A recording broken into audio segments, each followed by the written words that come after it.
Instagram খুললেই যাদের curly wavy চুলের সাথে দেখা যায় তাদের লুক এত ন্যাচারাল বা এফোর্টলেস লাগে কেন। আর এ থেকে আপনি মাসের পর মাস ইউটিউবে টিউটোরিয়াল দেখতেছেন, সাথে প্রোডাক্টও ট্রাই করতেছেন, কিন্তু তাও আপনার চুল আগের মতো হয়ে আছে।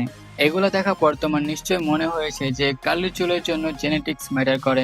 কথাটা পুরোপুরি সত্যি নয়। এখন যদি আমার জেনেটিক্স ভালো না থাকে তাহলে কি আমি কার্লি হেয়ার রাখতে পারবো না? অবশ্যই রাখতে পারবো।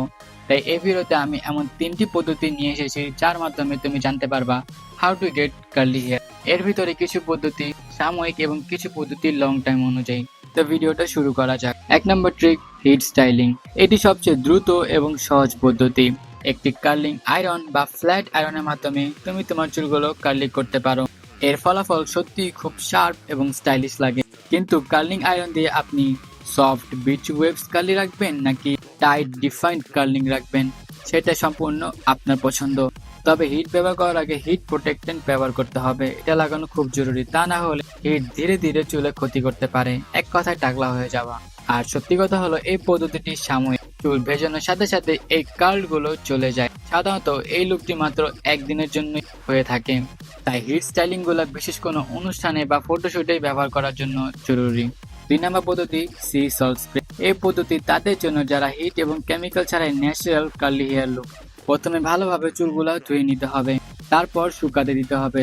চুলগুলো হালকা ভেজা থাকবে, খুব বেশি ভেজা থাকলে কিন্তু চলবে না। তারপর সি সল্ট স্প্রে লাগাতে হবে। হাত দিয়ে চুলগুলোকে ওপরের দিকে নিতে হবে, তারপর আবার চুলগুলো শুকাতে দিতে হবে। চুলগুলো শুকিয়ে যাওয়ার পর সামান্য পরিমাণ টেক্সচার্ড পাউডার বা হেয়ার ক্লে ব্যবহার করতে পারো। এটি ব্যবহার করলে দীর্ঘক্ষণ বা অনেক সময় সেট থাকে আর কি।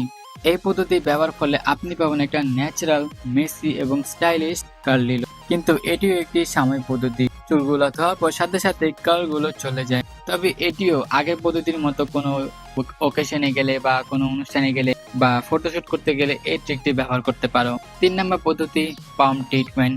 এখন তোমার যদি মনে হয় যে না, আমার এই আগের 2টা পদ্ধতি কোনো কাজে লাগবে না, আমার একটা লং টাইম একটা পদ্ধতি লাগবে যার মাধ্যমে আমি লং টাইম একটা কার্লি হেয়ার ধরে রাখতে পারবো, তাহলে তোমাদের এই পাম্প ট্রিটমেন্টটা করানো উচিত। তবে পাম্প ট্রিটমেন্ট করানো নিয়ে অনেক মিথ এবং মিসআন্ডারস্ট্যান্ডিং রয়েছে। কিন্তু কার্লি হেয়ার করার পরও তোমার চুল যে গ্রো হবে বা নতুন চুল যে হবে সেগুলো কিন্তু কার্লি হবে না, সেগুলো নর্মালি থাকবে। তাই এই পাম্প ট্রিটমেন্টকে সেমি পার্মানেন্ট ট্রিটমেন্টও বলা যায়। পাম্প ট্রিটমেন্ট করানোর সময় মানুষ অনেক ধরনের ভুল করে থাকে, বা যেই ভুলটি সবাই করে সেটি হইতেছে মানুষ খুব টাইট করে কার্লি হেয়ার করে ফেলে, যা দেখতে একদম আনন্যাচারাল এবং সামলানো অনেক কঠিন হয়ে পড়ে। এই জন্য পাম্প ট্রিটমেন্ট করানোর সময় আপনাকে বলতে হবে আমি কোরিয়ান পাম্প ট্রিটমেন্ট করাবো।